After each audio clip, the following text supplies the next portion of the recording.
Hello, good morning. Welcome to my channel. So ഇന്നത്തെ relationship reading ഞാൻ 2 ദിവസം മുമ്പ് പറഞ്ഞിട്ടുണ്ടായിരുന്നു. നിങ്ങളുടെ എനർജി എടുത്തതുപോലെ നിങ്ങൾ ആരെക്കുറിച്ചാണോ ചിന്തിക്കുന്നത് ആ ആളിൻ്റെ എനർജിയാണ് നമ്മൾ ഇന്ന് ചെക്ക് ചെയ്യാൻ പോകുന്നത്. ഈ റിലേഷൻഷിപ്പിനെ കുറിച്ച് ഇപ്പം ഉള്ള കറണ്ട് സ്റ്റാറ്റസ് ആൻഡ് എനർജി അതാണ്. ഓക്കെ, അപ്പോൾ റീഡിങ്സ് ജനറലാണ്, ജെൻഡർലെസ് റീഡിംഗ് ആണ്. ആർക്ക് വേണമെങ്കിലും കേൾക്കാം. നിങ്ങളുടെ ജീവിതവുമായി റെസനേറ്റ് ചെയ്യുന്നുണ്ടെങ്കിൽ മാത്രം ഇത് കേൾക്കുക, തുടർന്ന് ഇല്ലെങ്കിൽ ഇതിനെ വിട്ട് കളയുക. ഓക്കെ, നെഗറ്റീവ് കാര്യങ്ങൾ പറയുമ്പോൾ നിങ്ങളുടെ ജീവിതത്തിൽ അതില്ലാത്തതാണെങ്കിൽ അതിനെ അട്രാക്റ്റ് ചെയ്യാതിരിക്കുക.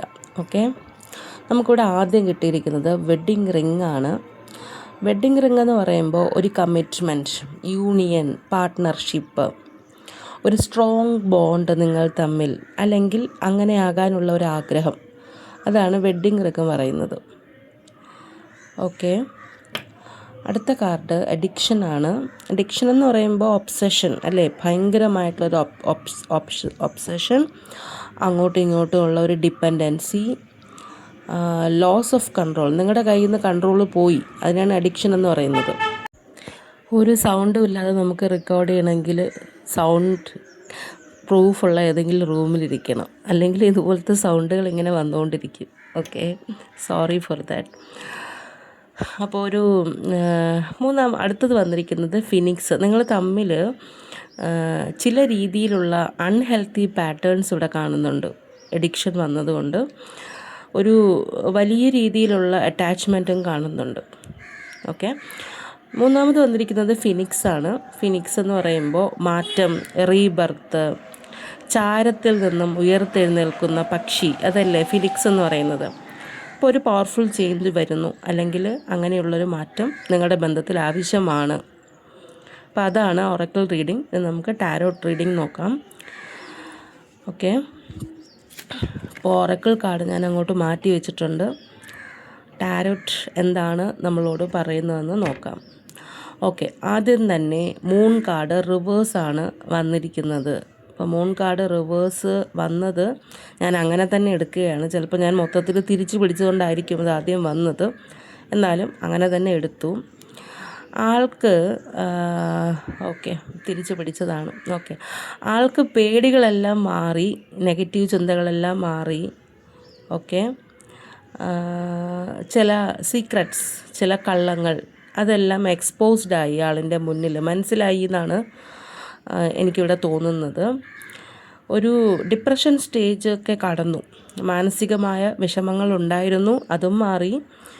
വീണ്ടും കാര്യങ്ങൾ വ്യക്തമായി മനസ്സിലായി, അല്ലെങ്കിൽ മനസ്സിലാക്കാൻ തുടങ്ങി എന്നാണ് എനിക്ക് മനസ്സിലായത്. ആദ്യത്തെ മൂൺ കാർഡ് റിവേഴ്സ് അതാണ് പറയുന്നത്. ഇവിടെ ഈ സ്പ്രെഡ് നോക്കിയിട്ട്, ഓക്കെ, നമുക്കിവിടെ സ്പ്രെഡ് വന്നിരിക്കുന്നതെന്ന് വെച്ചാൽ the moon card reverse, king of pentacles, പിന്നെ 7 ഓഫ് വാൻഡ്സ് വന്നിട്ടുണ്ട്, ഹെറോഫെൻഡ് വന്നിട്ടുണ്ട്, 3 ഓഫ് സോഡ്സ് വന്നിട്ടുണ്ട്, അതുപോലെ 4 of pentacles,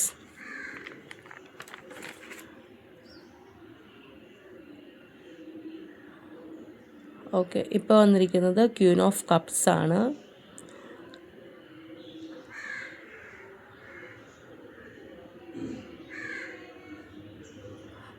seven of swords and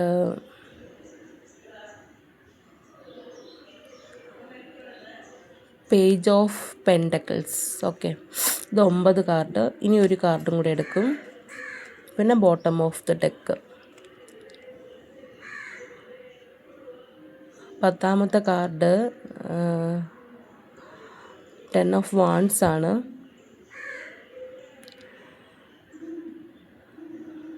okay, bottom of the deck വന്നിരിക്കുന്നത് 9 ഓഫ് പെൻഡക്കിൾസ്. അപ്പോൾ അത്രയാണ് നമുക്ക് ഇന്ന് കിട്ടിയ സ്പ്രെഡ്. ഇവിടുത്തെ ഈ സ്പ്രെഡ് നോക്കി എനിക്ക് മനസ്സിലായത് A mix of intense emotions ആണ്.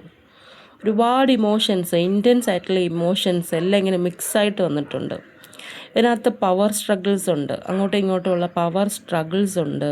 ഓക്കെ, ഞാൻ വലുതാണോ നീ വലുതാണോ എന്നുള്ള സ്ട്രഗിൾസ് ഉണ്ട്. പിന്നെ നിങ്ങളോട് കമ്മിറ്റ്മെൻറ്റ് തരാനുള്ള അതിയായ ആഗ്രഹവുമുണ്ട്. എന്നാൽ പാസ്റ്റിലെ ചില കാര്യങ്ങൾ ഹർട്ട് ചെയ്യുന്നുണ്ട്. ചില കാര്യങ്ങളിൽ നല്ല രീതിയിലുള്ള പേടിയുണ്ട്. ഈ കാര്യങ്ങൾ കറണ്ട് സിറ്റുവേഷനിൽ തീരുമാനമെടുക്കുന്നതിൽ ആളെ നല്ലതുപോലെ സ്വാധീനിക്കുന്നുണ്ട് എന്നാണ് എനിക്ക് മൊത്തത്തിൽ കാർഡ് കണ്ടിട്ട് എനിക്ക് മനസ്സിലായത്. ഓക്കെ, നിങ്ങൾ ചെയ്യേണ്ടത്, അതായത് എന്നെ കേട്ടുകൊണ്ടിരിക്കുന്ന നിങ്ങൾ ചെയ്യേണ്ടത് എന്താണെന്ന് വെച്ചാൽ സെൽഫ് ലവ് ആണ്. ഹോണസ്റ്റി, ഈ ബന്ധത്തിൽ സത്യസന്ധമായ പെരുമാറ്റം ആണ് നിങ്ങളിൽ നിന്നും പ്രതീക്ഷിക്കുന്നത്, യൂണിവേഴ്സ് പ്രതീക്ഷിക്കുന്നത്, ആളല്ല. പിന്നെ എല്ലാ കാര്യങ്ങളും ബാലൻസിൽ കൊണ്ടുപോകാൻ ശ്രമിക്കണം. ഓക്കെ, ഇമോഷൻസ് ആണെങ്കിലും കമ്മ്യൂണിക്കേഷൻ ആണെങ്കിലും എല്ലാം ബാലൻസിൽ, ഒന്നും ഓവർ ആവണ്ട, അത്രയേ ഉള്ളൂ. ഓക്കെ, ഇവിടെ ആൾക്ക് നല്ലതുപോലെ ഫിനാൻഷ്യൽ ഇൻസ്റ്റെബിലിറ്റി ഉണ്ട്. നല്ലതുപോലെ കാശിൻ്റെ കാര്യത്തിൽ ഞെരുക്കമുണ്ട്. എടുത്ത ചില തീരുമാനങ്ങൾ തെറ്റിപ്പോയി എന്നാണ് ആൾക്ക് തോന്നുന്നത്. എനിക്കും അത് തന്നെയാണ് തോന്നുന്നത്. ചിലപ്പോൾ ഇതിലൊരു പാർട്ട്ണറിൻ്റെ ഫിനാൻഷ്യൽ ഹാബിറ്റ് കൊണ്ടാകാം ഈ ലോസ് വന്നത്. ഓക്കെ, പാർട്ട്ണറിൻ്റെ ഫിനാൻഷ്യൽ ഹാബിറ്റ് കൊണ്ടാകാം, അല്ലെങ്കിൽ ക്ലയൻറ്റിൻ്റെ തന്നെ ചില തെറ്റുകൾ, അതായത് ആളിൻ്റെ ചില തെറ്റുകൾ കൊണ്ടാവാം, അല്ലെങ്കിൽ ആരാണോ നിങ്ങളാളുടെ വൈഫോ അങ്ങനെ ആരെങ്കിലും ആണെങ്കിൽ നിങ്ങളുടെ ചില തെറ്റുകൾ കൊണ്ടും ആവാം ചില ഫിനാൻഷ്യൽ ലോസ് ഇതിനകത്ത് വന്നിട്ടുണ്ടെന്നാണ് എനിക്ക് മനസ്സിലാകുന്നത്. ചിലപ്പോൾ നിങ്ങളാവാം, അല്ലെങ്കിൽ നിങ്ങളുടെ തേർഡ് പേഴ്സൺ ആണെങ്കിൽ ആളിൻ്റെ തന്നെ ഒരു പാർട്ട്ണർ കാണുമല്ലോ, പാർട്ട്ണറിൻ്റെ കയ്യിൽ നിന്നുള്ള ചില പിഴവുകൾ കൊണ്ടായിരിക്കാം നല്ല രീതിയിൽ ഫിനാൻഷ്യൽ ഇൻസ്റ്റെബിലിറ്റി ഇവിടെ കാണുന്നുണ്ട് കക്ഷിക്ക്. ഇവിടെ ആളെ നല്ലതുപോലെ ഡിഫെൻഡ് ചെയ്യുന്നുണ്ട്. ആര് ഡിഫെൻഡ് ചെയ്യുന്നു? സ്വന്തമായിട്ട് ഡിഫെൻഡ് ചെയ്യുന്നുണ്ട്. ആളിന് നേരെ വരുന്ന എല്ലാ ചോദ്യങ്ങൾക്കും ആൾ നല്ലതുപോലെ ഡിഫെൻഡ് ചെയ്ത് നിൽക്കുന്നുണ്ട്. അവർക്ക് വേണ്ടത് എന്ന് വിശ്വസിക്കുന്ന ചില കാര്യങ്ങൾക്ക് വേണ്ടി അവർ നല്ലതുപോലെ വാദിക്കുന്നുണ്ട്, പ്രവർത്തിക്കുന്നുണ്ട് എന്നാണ് എനിക്ക് മനസ്സിലാകുന്നത്. പെട്ടെന്ന് എൻ്റെ മനസ്സിലോട്ട് വന്ന വാക്ക് സമാധാനമെന്നാണ്. എനിക്ക് തോന്നുന്നു ആൾ സമാധാനത്തിന് വേണ്ടിയിട്ടുള്ളൊരു പോരാട്ടത്തിലാണ് എന്നാണ് എനിക്ക് തോന്നുന്നത്. ആൾക്ക് ഒരു ട്രഡീഷണൽ ആയിട്ടുള്ള കമ്മിറ്റ്മെൻറ്റ്, ഇതിനോടൊക്കെ ഭയങ്കര രീതിയിൽ താല്പര്യമുണ്ട്. നിങ്ങളോട് പറഞ്ഞിട്ടില്ലെങ്കിലും സ്പിരിച്വൽ ഗൈഡൻസ് എടുക്കുന്നുണ്ട് എവിടെ നിന്നൊക്കെയോ. ട്രഡീഷണൽ അല്ലെങ്കിൽ പാരമ്പര്യ രീതിയിൽ കുറച്ചുകൂടി ഉറപ്പ് നൽകുന്ന വിധത്തിൽ ഒരു കമ്മിറ്റ്മെൻറ്റാണ് ആൾ പ്രതീക്ഷിക്കുന്നത്. ഓക്കെ, 3 ഓഫ് സോർട്സിൻ്റെ ഒരു എനർജി ഇവിടെ വന്നിട്ടുണ്ട്. അതുകൊണ്ട് ആൾക്കൊരു ഹാർട്ട് ബ്രേക്ക് ഉണ്ടായിട്ടുണ്ട്. ആരോ ആളെ ഉപേക്ഷിച്ച് പോയി എന്നാണ് എനിക്ക് തോന്നുന്നത്. അതിൻ്റെ പെയിനിലാണ്. പാസ്റ്റ് നടന്ന കാര്യങ്ങൾ നല്ലതുപോലെ ഹർട്ട് ചെയ്യുന്നുണ്ട്.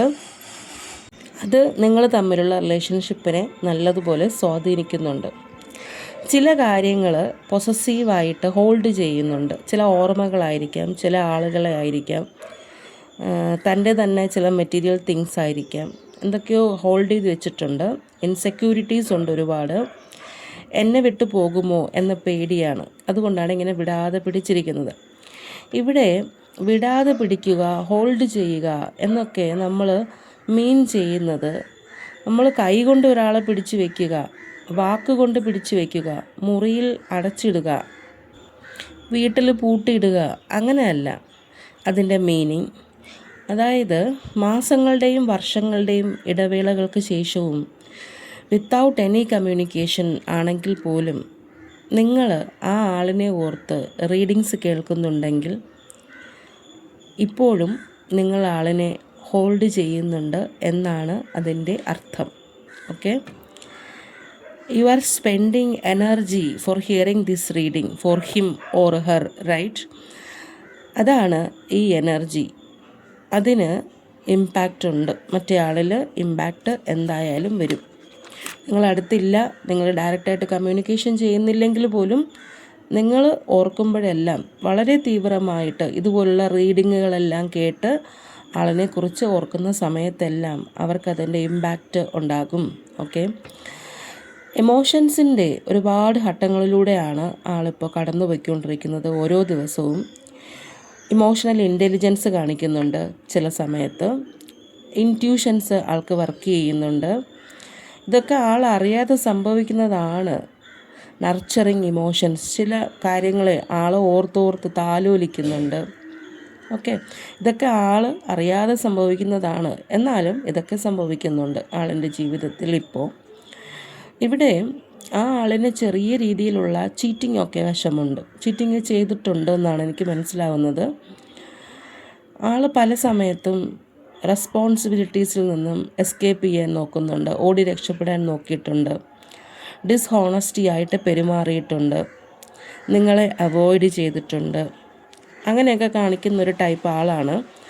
അതുകൊണ്ട് ഈ സംഭവങ്ങളെല്ലാം ഈ ബന്ധത്തിനെ ബാധിച്ചു എന്നാണ് എനിക്ക് മനസ്സിലാകുന്നത്. പക്ഷേ ഇപ്പോൾ ആളൊരു ന്യൂ ബിഗിനിങ് ആഗ്രഹിക്കുന്നുണ്ട്, ക്യൂരിയസ് ആണ്, അങ്ങനൊരു അവസരമുണ്ടാകും എന്ന് ആൾ പ്രതീക്ഷിക്കുന്നു. ഓക്കെ, അടുത്ത് വന്നിരിക്കുന്നത് 10 ഓഫ് സോർട്സിൻ്റെ എനർജിയാണ്. 10 ഓഫ് സോർട്സ് പറയുന്നതെന്ന് വെച്ചാൽ ആളിപ്പോൾ ഇരിക്കുന്ന ഒരു ഭാവം എന്ന് വെച്ചാൽ കുറേ ബേർഡൻ ആളിൻ്റെ തലയിലെടുത്ത് വെച്ചിട്ടുണ്ട് എന്ന രീതിയിലാണ് ഇരിക്കുന്നത്. ഓക്കെ, സ്ട്രെസ്സുണ്ട് നല്ല രീതിയിൽ. മാത്രമല്ല ഈ ബന്ധത്തിൽ ചില കാര്യങ്ങൾ ഓർക്കുമ്പോൾ അത് ആളിനെ ഒരു തീരുമാനമെടുക്കുന്നതിൽ നിന്നും താഴേക്ക് പിടിച്ചു വലിക്കുന്നത് പോലെ തോന്നുന്നുണ്ട് എനിക്ക്. ഓക്കെ, അതാണ് 10 ഓഫ് വാൻസിൻ്റെ എനർജി. ബോട്ടം ഓഫ് ദ ഡെക്കായിട്ട് വന്നിരിക്കുന്നത് 9 ഓഫ് പെൻഡക്കിൾസ് ആണ്.